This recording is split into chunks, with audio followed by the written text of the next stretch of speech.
Hello, Joe. Thanks for joining me in the park somewhere in Cologne. Yeah, hi.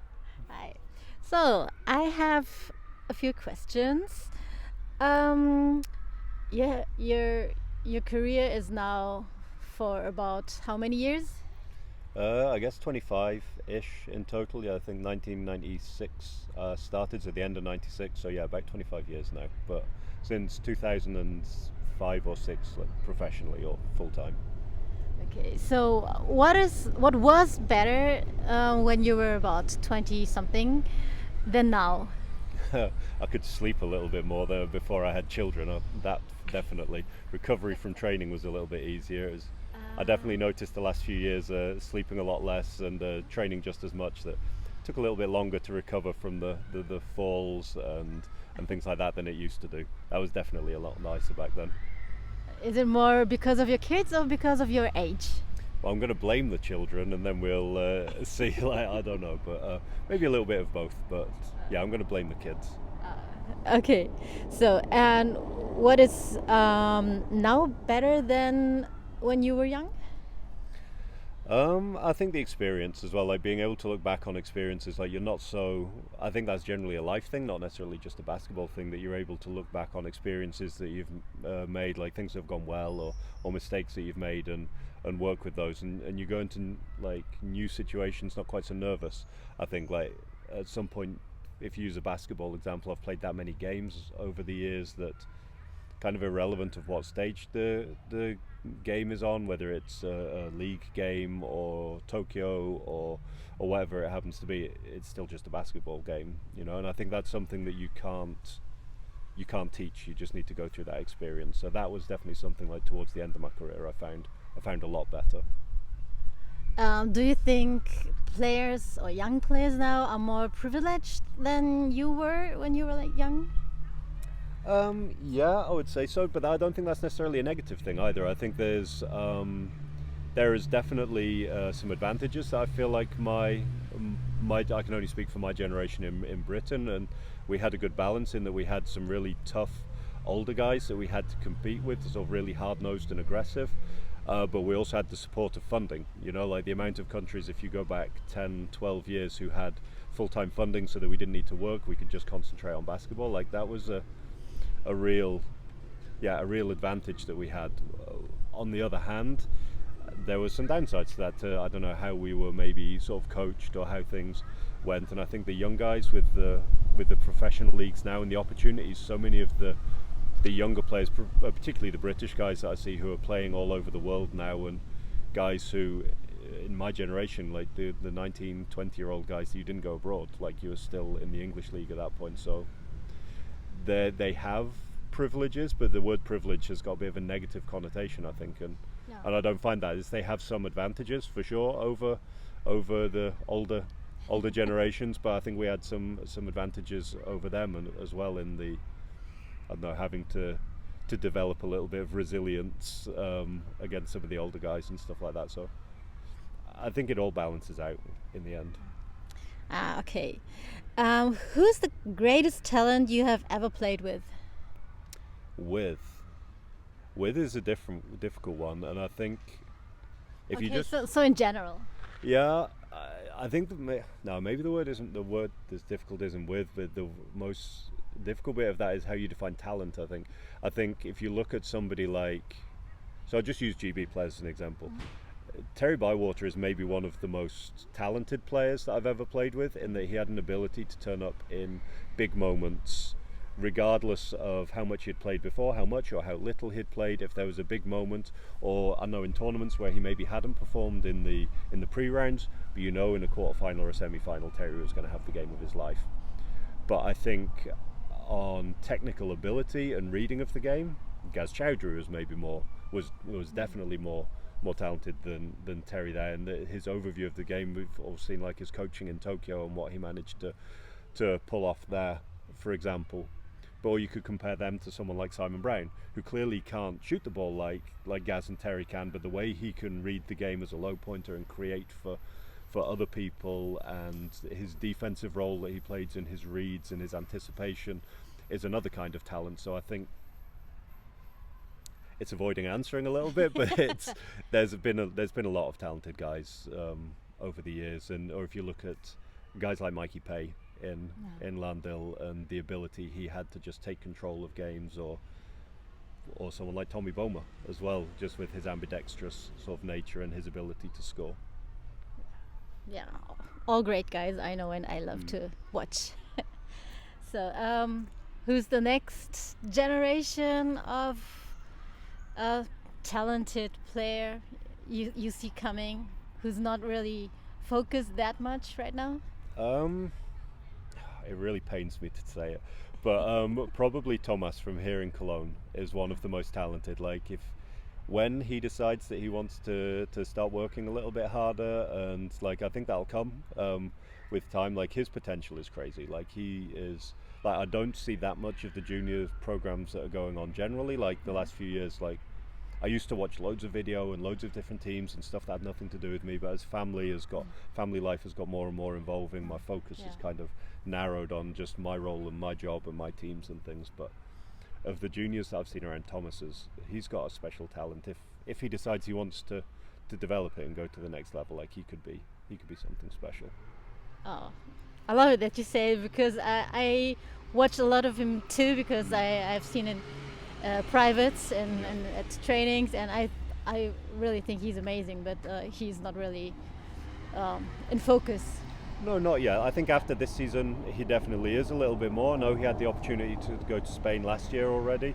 I think the season he had this year for Cologne has been really impressive, like, bearing in mind how young he is, and that's his first season in the first league in Germany. Like, that was an impressive start for the minutes that he had to play and things. It's just, yeah, it's up to him a little bit what he wants to do with it now, and I think he knows it as well, which is why it's painful for me to say it, but like, he knows what I think.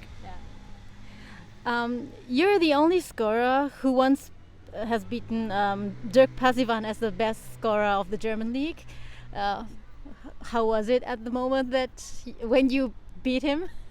Well, the first time it happened, it was cheating a little bit, because Dirk wasn't in the league that year. Okay. So the first time it happened, he was playing in Italy for the season. And there he was, the best scorer in Italy? I guess so. I don't really know. I didn't follow the Italian league particularly in that time, but he was that season? Okay. Yeah. Then the second season was, I guess it would have been one of my seasons with Hanover, right? And I don't know, Dirk's a hell of a scorer. Like, it was... I had a good season. It was fun. Like, of course, it's an aim to try and beat someone like Dirk. He's pretty special, and to be able to do it 2 times, but to be able to do it properly once was definitely something I'm proud of. Yeah, it's German wheelchair basketball history. Yeah, a little bit. It makes me feel very old that it's history. Have you ever been interested for playing in Italy or Spain? Yeah, of course. Like, definitely. It's not a regret. That would be the wrong way of putting it. But it's something that if my life had panned out differently, like if my wife and I hadn't got together when we did, then, like, if, for example, I'd have been single my entire career, then yeah, for sure, I would have loved to have moved teams every couple of years just to experience a different culture and a different life. It's something that's really a bit of a gift with basketball. I think I know we went out to visit Israel with the national team before teams were really doing that, and getting to play in Australia and to travel around for Euro Cups. It's all been really, like, special experiences, and I think something without basketball I wouldn't have had the opportunity to do. So being able to do it a little bit has been really nice, and if my life had panned out differently, then I would have for sure travelled more and played for more teams in different countries and just experienced the life a bit. But I can't really complain about how it's worked out either. Like, I've loved building a life here in Germany as well. That's been something I'm quite proud of. Oh, Patrick Anderson said in my interview, like, he would come to Europe for a season, like in Spain or in Italy. And after this, someone told me there were a few clubs who were really interested in getting him here. So maybe next season he will come, and maybe in 2-3 years you will be also in Italy or Spain. I've got no doubt that if Pat decides that he wants to go and play for somebody, then they're not going to say no. Like, it's, I mean, when you have a talent like that wanting to come and experience the life in a new city or in a new country, then you're absolutely going to take it. But I think from my perspective, I definitely won't be doing it again. Like, I think with the family situation now, like, we're going back to England. Like, it was never the plan to go back to England. The plan was always that we really wanted to settle in Germany. We wanted to bring our kids up in Germany as Germans and everything else. And like, I love the country, but the family situation changed back home, and like, the family need a little bit more support, and to be honest, we as a couple need a little bit more support with the children as well, because we don't have family here in Germany. Like, we have friends, of course, but we don't have family. And there is something that I get a little bit through COVID, that we've really felt like how much we've missed that, and having that family connection, and the friendships we've got are lovely and special, but there's just something doesn't replace family at some point, and that our kids can have a relationship with my parents and my grandparents, even, because they all live on the same piece of land back in England. Like, that's something that's, yeah, it's sad. Like, I'm definitely sad to be leaving Germany, but on the other hand, I'm really happy that my kids are going to have that opportunity. Okay. You're known as a wild trash talker, wheelchair basketball. What would you recommend young players who would play with a guy like you? I think the most important thing is try not to take things too personally. Like, I know I've overstepped the lines. Like, I'm not the only person in the world, I'm sure, but I know that I've like overstepped the mark with some things. But I can honestly like say, hand on heart, that I can count on one hand, like maximum on one hand, the number of times that I've meant anything personally on the basketball court. Like, that's just it's not been the case. Like, I enjoy the fight, I enjoy the battle, I enjoy when that's a 5 against 5 battle, but I also enjoy having personal battles on the court. Like, that's something that always motivated me, that fired me up, and so, okay, I feel a bit flat today, right, I'm going to go out and beat that guy, and I want to make a point, and that's something that helped me, and I don't know, I enjoyed that. And I've, especially since retiring, actually, I've had quite a few of the guys I've had some of these disagreements with, that I've played against, have reached out and said like, hey, they were fun, like we enjoyed those battles, and some guys have had that same mentality, and some guys haven't. But it's like, I've never intentionally like hurt anybody with how I've been on the court, but like, playing aggressively has been a part of it, and I have enjoyed that. Yeah, so just let your mental power, how do you say? Yeah, resilience maybe. I think is a thing. Like, that's something I've liked as well, like the psychological side of the game. Like, if I can, without it being too personal a thing, but if I can take somebody out of their rhythm by, I don't know, something really stupid like saying, hey, don't jump him, he isn't going to make it anyway. And I know that there are some players that I've played against who, the second I would say that, then they were going to shoot an air ball that next shot. And there were some guys who I knew that I definitely couldn't say that to. Like, I mentioned Gaz earlier. Like, Gaz was the guy that I would always want to chat to on court and be friendly with and be chilled out, because if I could keep him chilled out, similar to Pasavan, if you can keep them chilled out, then they're not quite as effective. But if you make them angry and if you get them fired up, then they're also guys who wanted to go out and prove a point, and they would want to beat me then. And so it was always better to try, and it's just about reading who you're playing against and knowing what you can do to affect their game or to keep them quiet. Yeah, that's true. Yeah. Who is your favorite 4-5? Oh, that's really difficult.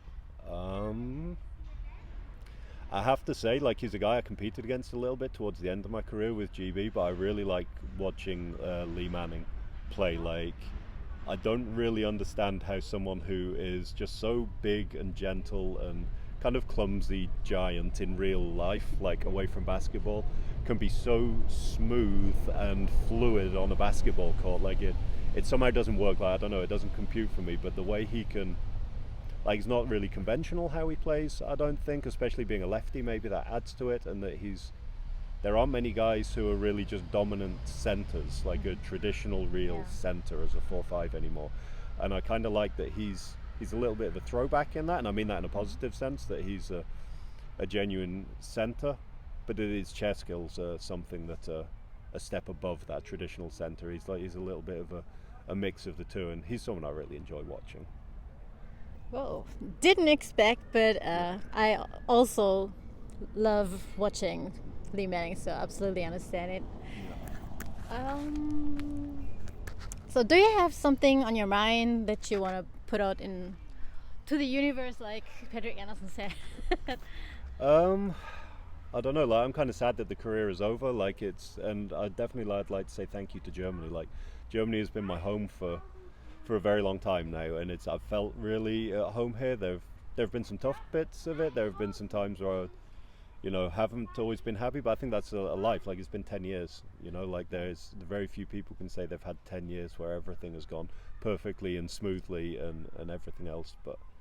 But the life that Germany as a country and the Bundesliga and everything has given me is something pretty special. Like, it makes me glad that as a guy in his early 20s who had to choose between university and basketball, like, I chose basketball, because I could have gone on and like had an okay degree and had an okay job and everything would have been just nice and average, but the opportunity that I had to come out here and play basketball, and here in Cologne in the beginning, or then in Wetzlar and in Hanover, and now back in Cologne, is kind of going full circle a little bit. Like, that opportunity has been something pretty special. I'm sad that it's over, but I'm excited about the opportunities with the next bit for the family as well. Like, I don't think it'll ever feel like the right time to stop. Like, I'm not ready to stop. Like, I miss it. Like, watching Champions Cup sucked. Like, it was horrible in some respects to watch that, but then so happy for like the guys that I really like and respect in Albacete, for example, who did such a great job there. And yeah, it's tough, but I'm excited about the next bit, and I want to say thank you to Germany for the way the country and the league have looked after me for the last few years. And you're always welcome to come back as German. Yeah, definitely. Like, the passport is still valid, so yeah, I'll be back, definitely. Like, we have so many friends here that we'll want to visit. Like, we were over in Gießen visiting friends a few weeks ago. We were up in Hanover visiting some other friends a couple of weeks back. Like, it was really nice just to go to some of the places we've lived and bump into some people and visit the people we care about. And that's kind of the sad thing in some respects, or the double-sided coin of this life, is that we've lived in a few different places, and wherever we live, whether it's Hanover or Gießen or Germany or England or whatever it is, there are people that we miss, but also wherever we go, there's people that we really love and we care about and that we're excited to see. So it's a bit of a double-edged sword, but it's nice that we've got the opportunity to come back here and see those that we care about and will miss. Yeah. I'm sure our ways will cross again somewhere, sometime. So thanks for the interview, and see you again, Joe. No worries, and yeah, I'll definitely be at an event here or there. We'll see what happens with basketball down the road. And no, thank you for taking the time. Oh, thank you. I'll keep you in touch on my Instagram. I appreciate that. It's definitely a serious point. Like, something that helps a lot, that you haven't got to search through every club's page and every like fight to try and find results. So there is an opportunity like that, and there's someone who puts so much time and effort and thought and love into something like that. It really makes a difference to our community. So, like, from the community or former members of the community, like, thank you for that. Thank you so much. So see you again, and thanks for the interview, Joe. No worries. Thanks a lot.